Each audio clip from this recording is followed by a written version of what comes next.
날씨가 많이 추워졌죠. 감기 조심하십시오. 알러지도 조심하시고, 우리가 제자도라는 주제로 주일 말씀을 나누기 시작한 게 4주 전인데 벌써 훌쩍 시간이 흘렀습니다. 제자도 할 때 도는 way, 길이죠. 길. 성경에서 길이라는 표현들이 많이 나옵니다. 길이 과연 무슨 뜻일까? 주님의 길을 걷는다, 다윗의 길을 걷는다라고 할 때 길은 하나님이 알려주신 말씀, 하나님이 알려주신 생활 방식, 가치관, 삶이라고 볼 수가 있습니다. 그래서 우리가 제자도라고 할 때 이것은 제자의 삶, 우리가 제자의 삶을 살아간다면 그 삶은 어떤 삶이어야 하는가에 대해서 우리가 지난 한 달 동안 우리가 나눴는데요. 누가 제자인가에 대해서 우리가 많은 생각들이 있습니다. 제자 훈련을 마쳐야 되는 거 아니에요? 예수님의 12 제자들도 특별한 제자들을 이렇게 뽑아서 삼았는데 뭔가 좀 특별해야 되는 거 아니에요? 믿음이 좀 더 좋거나 뭔가 좀 더 헌신하거나 그런 사람들이 제자가 되는 거 아닙니까? 그러나 우리가 살펴봤던 것처럼 제자는 모든 믿는 자, 예수님을 나의 구주, 나의 하나님으로 믿는 모든 성도, 모든 그리스도인, 모든 믿는 자가 제자다. 그래서 신약 성경에서 그리스도인이라는 단어보다 제자라는 단어가 훨씬 더 성도들을 향해서, 신자들을 향해서 많이 사용된 것을 우리가 함께 살펴보았습니다. 과연 이 성경은, 신약 성경은 어떤 책이냐라고 말할 때 이 성경은 제자들에 의한 책이고 제자들을 위한 책이고 제자들에 관한 책이다라고 별명을 부를 만큼 우리의 삶, 신자의 삶은 제자의 삶이라고 부를 수가 있습니다. 우리가 지금 교회로 모여서 함께 예배를 드리고 있는데 교회도 역시 제자들의 공동체가 교회다라고 말할 수 있죠. 우리는 2019년 한 해 동안 주님의 제자로 살아가는 한 해라는 표어를 가지고 살아왔습니다. 또한 지난 한 달 동안 주님의 제자로 살아가는 삶, 주님의 제자로 닮아가는 삶, 주님의 제자로 자라가는 삶에 대해서 함께 말씀을 나눴죠. 지난주에 나눴던 말씀이 우리가 어떻게 주님의 제자로 자라갈 수 있을까? 주님의 제자로 자라간다는 것은 오직 예수 그리스도 안에서만 가능하다. 예수 그리스도와의 관계가 자라가는 것, 예수 그리스도와의 관계가 성숙해 가는 것을 우리는 제자로 자라가는 것이라고 말할 수 있다. 그래서 우리가 예수님을 올바로 알지 못하고 우리가 예수님과의 관계가 더 친밀하여지지 않고 영적으로 성숙한다는 것, 믿음이 좋아진다는 것은 사실은 어불성설이죠. 그래서 우리는 예수님을 알기에 힘쓰고 우리가 예수님을 따르게 애써야 된다라는 사실을 지난 한 주 동안 살펴봤습니다. 오늘 예수님께서 요한복음 말씀을 통해서 우리에게 그렇다면 제자는 누구인가? 오늘 보면 제목도 제자입니까? 라고 우리에게 묻고 있죠. 여러분은 제자입니까? 나는 제자입니까? 어떻게 알 수 있죠? 예수님이 오늘 말씀에 명확하게 설명을 해주고 있어요. 다시 한 번만 우리 한번 34절 35절 같이 한번 읽어보겠습니다. 시작. 이제 나는 너희에게 새 계명을 준다. 서로 사랑하여라. 내가 너희를 사랑한 것 같이 너희도 서로 사랑하여라. 너희가 서로 사랑하면 모든 사람이 그것으로써 너희가 내 제자인 줄을 알게 될 것이다. 우리가 주님의 제자인 것을 알 수 있는 명확한 방법을 예수님께서 오늘 말씀해 주셨는데 서로 사랑하면, 그런데 사랑하되 조건이 있죠. 예수님이 우리를 사랑한 것 같이 우리가 서로 사랑하면 너희가 내 제자다. 이렇게 알려주신 거예요. 여러분 제자입니까? 라고 물을 때 우리는 이렇게 질문을 들어야 되죠. 우리는 예수님이 사랑하신 것처럼 서로를 사랑하고 있나요? 여러분 이 제자도와 사랑이라는 주제를 같이 묶어서 생각해 보신 적이 있는지 모르겠습니다. 여러분 사랑합니다. 아니면 주변에 있는 분들에게, 남편에게, 아내에게 사랑합니다. 참 듣기 좋죠. 나를 미워한다거나 저주하는 것보다 사랑한다는 말이 얼마나 듣기 좋은지 모르겠습니다. 인터넷에 보면 유행하는 말, 몽마르트 언덕에 가면 세계 각국의 언어로 사랑한다는 말이 적힌 벽이 있는 게 유명 관광지라고 하는데요. 제가 몇 나라의 말로 사랑한다라는 표현을 한번 찾아봤어요. 영어로 사랑한다는 말이 뭐죠? I love you. 독일어로는 이히르베티히, 프랑스어로 즈떼무, 일본말로 아이시테이르, 마할기타 띠아모 오아이니. 많은 세계 언어들에 이 사랑한다라는 표현이 다들 각 나라마다 있습니다. 여러분은 사랑이라는 단어를 들을 때 그 모습이 어떤 모습으로 그려지나요? 사랑이란 이런 것이다. 이게 사랑이지. 오늘 예수님께서는 제자 도란 사랑이다. 사랑하는 것이다. 이렇게 말씀을 해주고 있거든요. 그럼 예수님이 말씀하시는 이 사랑은 과연 어떤 사랑을 말할까? 많은 분들이 사랑하면 신앙생활에 나타나야 할 여러 가지 미덕 중에 하나, 그래 크리스찬이라면 사랑의 열매도 하나는 맺혀야 되지, 이렇게 생각하는 것 같습니다. 그런데 예수님이 말씀하시는 그 사랑은 과연 어떤 사랑을 말하는 것일까? 우리가 하나님의 사랑에 대해서 성경에서 가장 명확하게 말하고 있는 구절을 한번 대보세요 하면 우리가 잘 알고 있는 요한복음 3장 16절을 말하지 않겠습니까? 같이 한번 읽어볼까요? 시작. 하나님께서 세상을 이처럼 사랑하셔서 외아들을 주셨으니 이는 그를 믿는 사람마다 멸망하지 않고 영생을 얻게 하려는 것이다. 하나님의 사랑이 뭡니까?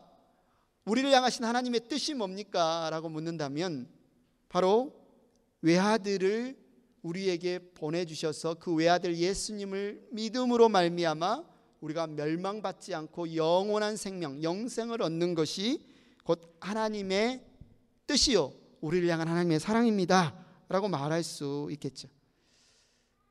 그렇다면 우리가 질문할 수가 있어요. 영생이 뭡니까? 영생이 뭡니까? 영생은 영원한 생명의 줄임말이죠. 많은 분들이 영생이 뭡니까? 라고 하면 시간을 생각합니다. 영원한에 포인트를 두죠. 영원히 사는 것, 영원히 죽지 않는 것, 그것이 영생 아닌가? 그럼 생각해 보십시오. 단순히 영원히 사는 것이 중요하다면 천국에서 살든지 지옥에서 살든지 문제가 없잖아요. 그냥 영원히 살기만 하면 되니까. 그런데 하나님이 우리에게 주시겠다고 하는 영생은 단지 영원히 사는 것이 아니라는 거죠. 그러면 하나님이 우리를 사랑하셔서 그분의 외아들을 아끼지 아니하고 우리에게 내어주신 영생의 핵심은 무엇일까? 영원히 사는 것이 아니라 바로 사랑하며 영원히 사는 것입니다. 사랑하며 영원히 사는 것. 그 사랑은 곧 하나님의 사랑을 알고 하나님의 사랑으로 우리가 서로 사랑하며 영원히 사는 것이 바로 영생이다. 다른 말로 하면 사랑이 없는 생명은 있을 수 없다. 하나님이 우리를 사랑하시지 않았다면 우리가 구원받을 수 있었을까요? 하나님이 우리를 사랑하시지 않았다면 우리를 창조하실 수 있었을까요? 하나님이 우리를 사랑하셨기에 우리를 창조하셨고 외아들을 아끼지 않고 우리를 보내주셨고 우리를 구원하셨습니다. 그래서 영생에 있어서 사랑은 절대로 빼놓을 수가 없죠. 요한복음 17장 3절에 영생에 대해서 또 이렇게 정의하고 있습니다. 영생은 오직 한 분이신 참 하나님을 알고 또 아버지께서 보내신 예수 그리스도를 아는 것입니다. 영생에 관하여 중요한 것은 뭐냐면 하나님을 알아야 된다는 거예요. 예수님을 알아야 된다는 것입니다. 영원한 생명을 얻는 것은 곧 하나님을 아는 것이고 하나님이 누구신지 하나님이 어떤 분이신지 그분을 아는 것이 영생을 얻는 것이다. 여러분이 아는 하나님은 누구십니까? 여러분은 하나님을 어떻게 알고 계시나요? 하나님은 어떤 분이실까요? 이 요한복음 13장, 이 요한복음을 기록한 사도 요한이 쓴 다른 서신서 편지가 바로 요한 1서인데요. 요한 1서에서 요한은 하나님에 대해서 이렇게 설명하고 있습니다. 그러나 하나님께서 빛 가운데 계신 것과 같이 우리가 빛 가운데 살아가면 우리는 서로 사귐을 가지게 되고 하나님의 아들 예수의 피가 우리를 모든 죄에서 깨끗하게 해 주십니다. 하나님이 누구냐라고 물어볼 때 요한은 하나님은 빛이시다. 하나님은 빛 가운데 계신 분이시다. 그래서 너희가 빛 가운데 있다면 너희도 빛이라면 빛 대신 하나님과 사귐을 가질 수 있다. 이게 도대체 무슨 말일까요? 하나님은 빛이시고 우리가 빛이 될 수 있다면 하나님 빛이신 하나님과 우리가 사귐을 가질 수 있다. 요한일서 2장 10절에 이 부분에 대해서 좀 더 명확하게 설명을 해주고 있습니다. 같이 한번 읽겠습니다. 시작. 자기 형제 자매를 사랑하는 사람은 빛 가운데 머물러 있으니 그 사람 앞에는 올무가 없습니다. 빛이라는 말이 무슨 말이냐를 이렇게 설명하고 있죠. 사랑하는 것이다. 하나님이 빛 가운데 행하신다는 말은 하나님이 사랑하신다는 말이시다. 하나님이 사랑하시기 때문에 그분은 빛이시고 우리가 사랑한다면 우리가 빛 가운데 함께 머물러 있는 것이다. 하나님은 빛이십니다. 하나님은 사랑이십니다. 요한일서 4장 8절에 이렇게 말합니다. 사랑하지 않는 사람은 하나님을 알지 못합니다. 왜요? 하나님은 사랑이시기 때문에 그렇습니다. 사랑을 알아야 하나님을 알 수 있어요. 하나님을 안다는 것은 곧 사랑하는 것입니다. 반대로 그러면 어둠이란 무슨 맛일까요? 어둠이란 무슨 뜻일까요? 빛의 반대겠죠. 빛이 없는 것이 어둠이죠. 여러분 어떤 건물을 한번 생각해 보세요. 그 건물을 어둡게 하고 싶다면 완전히 빛이 하나도 없게 하고 싶다. 어떻게 하겠습니까? 큰 검정천을 사가지고 와서 그 건물을 덮으면 어두워질까요? 물론 그것도 하나의 방법일 수 있겠지만 굳이 그렇게 하지 않더라도 간단한 방법이 있는데 바로 불을 끄면 됩니다. 빛이 사라지면 어둠이 그곳을 채우게 되죠. 최근에 노스 달라스에 토네이도가 지나갔습니다. 여러분 아마 뉴스를 들으셨을 텐데 토네이도가 지나가면서 많은 집들이 지붕이 날아가기도 하고 무너지기도 하고 그래서 뉴스에 보니까 4일 동안 전기가 들어오지 않은 집도 있다. 그렇게 소식을 들었어요. 저와 여러분이 종종 그런 정전을 경험하지 않습니까? 저도 우리 집에서 소파에 앉아서 아이들과 함께 TV를 보고 있는 어느 날 갑자기 불이 확 나갑니다. 무슨 일이 일어나죠? 옆에 있던 저쪽에 있던 막내 혜원이가 눈물을 글썽글썽하면서 엄마 아빠 어디 있어요? 너무 무서워요. 빨리 제 곁으로 와주세요. 이렇게 이야기하죠. 불이 나간 것 이외에 전혀 변한 거 없습니다. 모든 물건이 제자리에 있고 모든 상황이 똑같습니다. 단지 변한 것은 단 하나, 빛이 있다가 어둠으로 바뀐 것뿐이죠. 그런데 갑자기 사람들은 어둠 속에서 그렇게 무서움을 느낄까요? 혼자라고 느낄까요? 여러분 우리가 대낮에 빛이 있을 때는 어디든지 갈 수가 있어요. 심지어 보통 사람들이 꺼려하는 공동묘지에도 누군가를 이렇게 기억하고 조문하기 위해서 꽃을 사들고 가는 경우도 있어요. 그런데 한밤중에 여러분에게 누군가 공동묘지에 한번 가보십시오라고 하면 여러분 즐겨 가겠습니까? 가지 않죠. 왜 안 가죠? 낮에는 사람들이 다 죽어있는 사람들이 잠자지만 저녁에는 일어나서 돌아다니는데 얼마나 무서워. 그런가요? 10월 31일 할로윈이라고 그것의 유래를 살펴보면 그날에는 죽은 자들이 일어나서 돌아다닌다. 망령들이 돌아다닌다. 마녀들이 돌아다닌다. 뭐 이런 유래에 의해서 할로윈이 사람들에게 축제로 이렇게 정해졌죠. 그래서 그날은 무서운 괴물이나 어떤 유령이나 이런 복장을 하고 자기를 두렵게 하는 존재를 쫓고 싶은 그런 심리에서 할로윈이 시작이 됐는데 정말 죽은 자가 낮에는 죽어 있지만 저녁에는 일어나서 걸어 다니나요? 아니잖아요. 말도 안 되잖아요. 낮이나 저녁이나 죽은 자들은 죽은 자입니다. 돌아다닐 수가 없어요. 그런데 왜 사람들이 낮에는 그렇게 빛이 있을 때는 활개를 치더니 밤에는 왜 이렇게 두려워할까? 이유는 어둡기 때문이죠. 사람들은 어둠 속에서 혼자라고 느낍니다. 어둠 속에서 두려워합니다. 요한일서 2장 11절에서 이 어둠에 대해서 이렇게 설명을 하고 있어요. 자기 형제 자매를 미워하는 사람은 어둠 속에 있고, 다른 말로 자기 형제 자매를 미워하는 사람은 혼자라고 느끼고 어둠 속을 걷고 있으니, 혼자 걷고 있으니 자기가 어디로 가는지 알지 못합니다. 어둠이 그의 눈을 가렸기 때문입니다. 자기 형제 자매를 사랑하지 않는 것, 자기 형제 자매를 미워하는 것이 곧 어둠 속에 있는 것이다. 어둠이다. 우리가 이것을 뭐라고 말하냐면 개인주의다, 이기주의다, 이렇게 말할 수 있어요. 다른 사람을 사랑하지 못하는 것은 어둠 속에 있는 것이고, 다른 사람을 사랑하지 못하고 미워하는 것은 빛의 반대편에 있는 것입니다. 빛은 사랑입니다. 우리가 예수님을 믿고 이 자리에 나와 있는데 여러분이 구원받았다는 증거를 어떻게 제시할 수 있겠습니까? 여러분이 정말 구원받았습니까? 어떤 사람은 말해요. 나 술 담배 끊었는데요. 나 주일날 예배 안 빠지고 잘 나오고 있는데요. 나 매일 성경 읽고 있는데요. 이것이 구원받은 증거 아닌가요? 물론 이런 신앙의 모범들 아주 중요합니다. 중요하죠. 그러나 성경은 그것이 우리의 구원의 증거가 아니다고 말하죠. 그렇다면 진짜 우리의 구원의 증거를 명확하고 선명하게 볼 수 있는 것이 무엇일까? 사도 요한은 요한일서 4장 7절 8절에 이것을 이렇게 이야기합니다. 사랑하는 여러분, 서로 사랑합시다. 사랑은 하나님에게서 난 것입니다. 사랑하는 사람은 다 하나님에게서 났고, 누가 하나님에게서 났냐? 누가 하나님 안에 있느냐? 사랑하는 사람이 하나님 안에 있다. 반대로 사랑하지 않는 사람은 하나님을 알지 못하고 믿지 못하는 자다. 왜냐하면 하나님은 사랑이시기 때문에 그렇습니다. 여러분이 구원받은 증거를 알고 싶습니까? 여러분이 하나님 안에 있다는 증거를 찾고 싶습니까? 요한일서 3장 14절에 분명하게 이렇게 이야기합니다. 우리가 이미 죽음에서 생명으로 옮겨갔다는 것을 우리는 압니다. 어떻게 압니까? 이것을 아는 것은 우리가 형제 자매를 사랑하기 때문입니다. 사랑하지 않는 사람은 죽음에 머물러 있습니다. 우리가 구원받은 증거가 무엇이라는 거예요? 사랑하는 것이다. 서로 사랑하는 것이 우리가 하나님에게서 났다는 증거이고 우리가 죽음에서 생명으로 옮겨갔다는 증거다.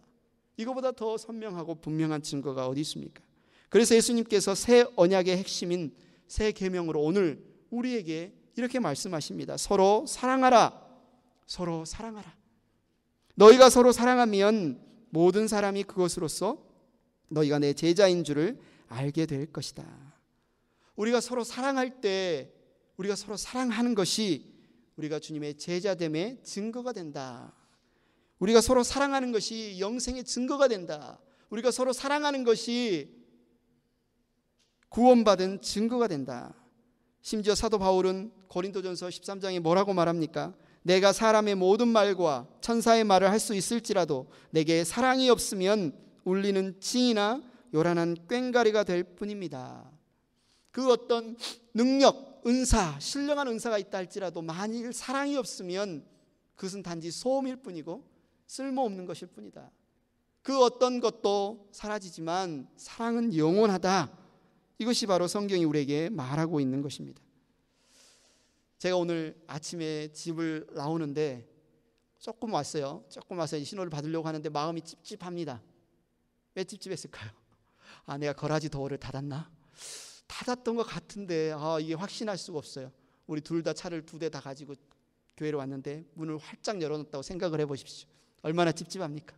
제가 어떻게 했을까요? 차를 돌려서 기어이 다시 확인하러 갔습니다. 문이 닫아져 있더라고요. 우리가 신앙생활을 하면서 내가 제대로 믿고 있나? 내가 제대로 걷고 있나? 내가 주님 제대로 따라가고 있나? 알고 싶잖아요. 어떻게 알 수 있어요? 어떻게 확인할 수 있습니까? 오늘 성경은 우리에게 예수님은 분명하게 이야기하고 있어요. 사랑하라. 사랑하느냐? 사랑이 중요한 걸 아느냐? 사랑이 전부인 걸 아느냐? 그렇다면 우리는 올바른 길을 가고 있다는 겁니다. 올바른 길을 가고 있다. 바로 믿고 있다. 제자도의 핵심이 뭐다? 사랑이다는 거예요. 구원의 핵심이 뭐다? 사랑이라는 겁니다. 하나님 우리에게 능력을 주시는 이유가 뭐다? 사랑을 베풀라는 거예요. 여러분 김치찌개 좋아하시죠? 저도 김치찌개 좋아합니다만은 미국에서는 김치가 흔하지 않으니까 아껴서 먹죠. 여러분 김치찌개를 끓이는 게 집집마다 다양한 방법들이 있을 거예요. 어떤 집은 참치를 넣기도 하고 어떤 집은 두부를 넣기도 하고 어떤 집은 돼지고기를 넣기도 하죠. 그러나 김치찌개에서 빠져서는 안 될 게 있습니다. 그게 뭡니까? 김치죠. 두부가 빠져도 되고 돼지고기가 빠져도 되고 참치가 빠져도 되지만 김치가 절대 빠져서는 김치찌개가 될 수 없습니다. 예수님 우리에게 말씀하십니다. 무엇이 제자도인 줄 아느냐? 제자도의 핵심은 사랑이다. 사랑이 빠져서는 제자라고 할 수 없다. 그리스도인의 신앙의 핵심이 뭔지 아느냐? 사랑이다. 바로 사랑이 그리스도인의 생명입니다. 우리가 예수님의 제자인 것을 이 세상에 알릴 수 있는 방법이 무엇일까요? 우리가 운전하고 오다 보면 앞차에 범퍼 스티커에 붙어 있습니다. I love Jesus. 아니면 예수님 초대교회에 예수님을 믿는 사람들이 내가 예수님을 믿는 사람인데 당신도 예수님을 믿는 사람입니까? 서로 주고받는 암호로 익두스라고 물고기 모양을 표시를 해두기로 했죠.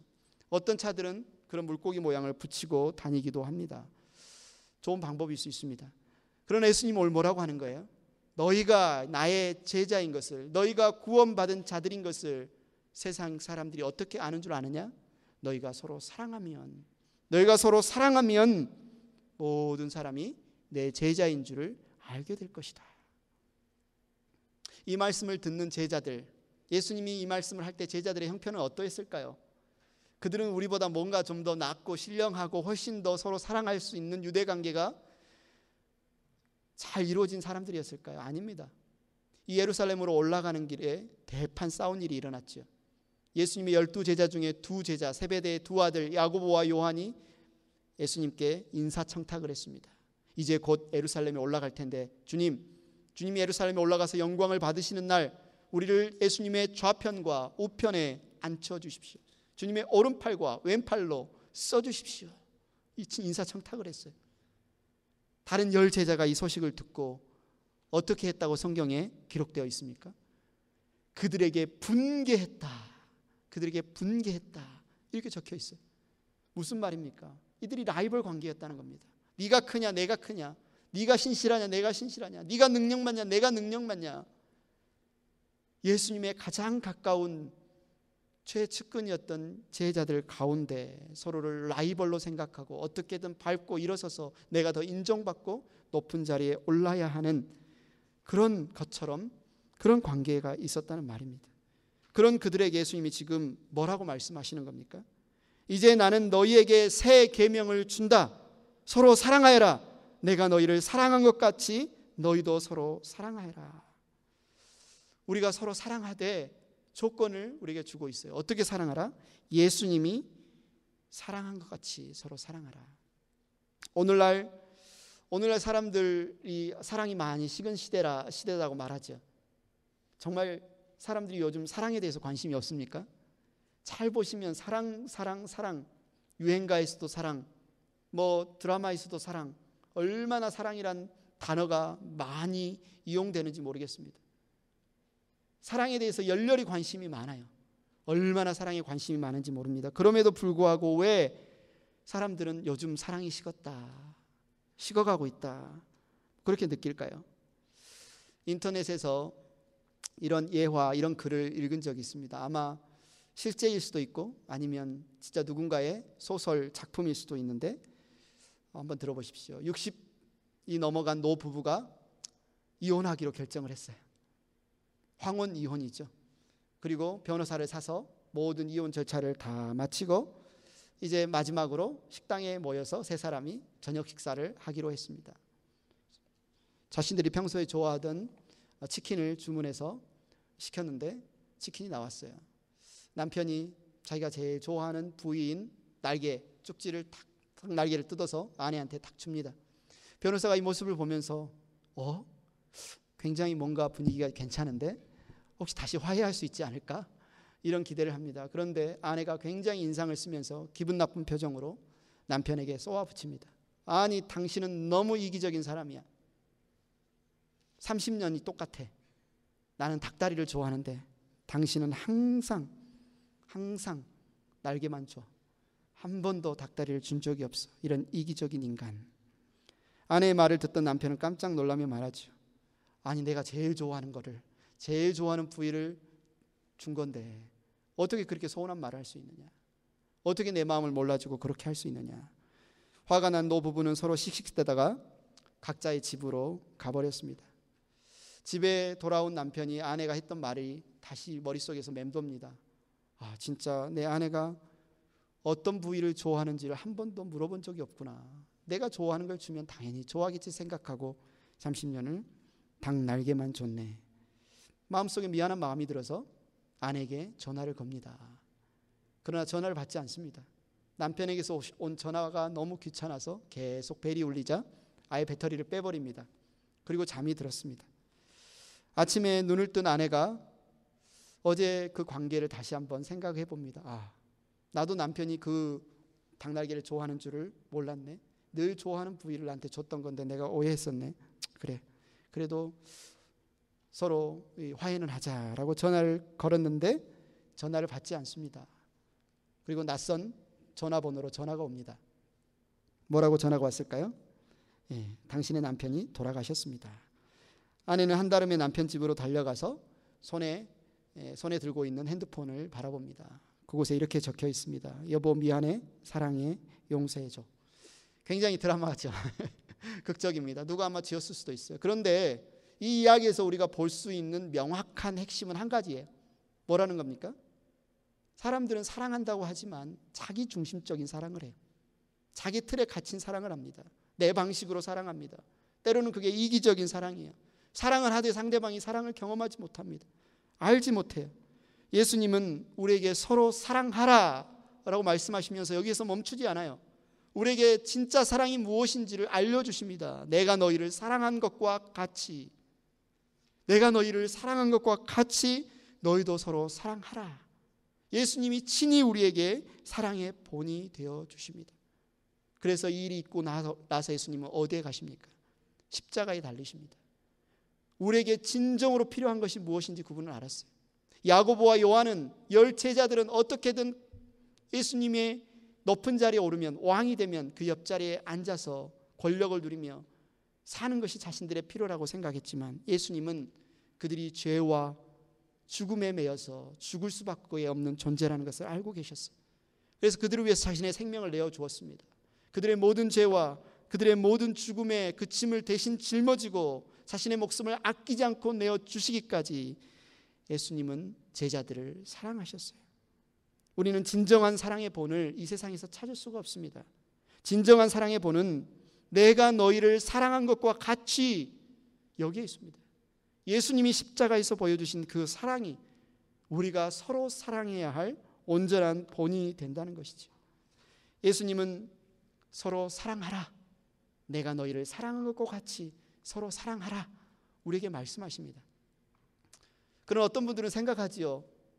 사랑 좋지요. 그런데 사랑도 사랑하고자 하는 마음이 일어나야 사랑하는 거 아닌가요?